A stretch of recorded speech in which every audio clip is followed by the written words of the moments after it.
ఇక్కడ చదివే పిల్లలంతా ఒక్కొక్క రూపాయి కష్టపడి వాళ్ళ అమ్మ నాన్న కూడబెట్టి రక్తాన్ని చెమటను అమ్ముకొని సంపాదించి పెడితే నిజంగా all India first rank all India first rank open category ఈయన అది కేటగిరీ కింద మెన్షన్ ఈడబ్ల్యూఎస్ ప్లస్ వాడు మిగతా చదువుకున్నాడు కాదు ఎన్ ప్రెప్ అంటే అదే సార్ ఒక్క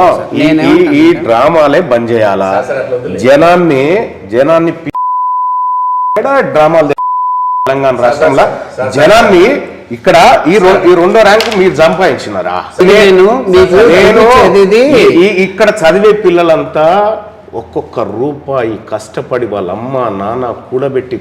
కూడబెట్టి రక్తాన్ని చెమటను అమ్ముకొని సంపాదించి తెస్తే మీది డ్రామా ఇలా ఇంకా వీందో డ్రామా వాని దగ్గర కూడా పోయేది ఉంది వీందో డ్రామా ఏం డ్రామాలే మీ ఏమన్నా రెస్పాన్సిబిలిటీ ఉందా మీకు సమాజం మీద?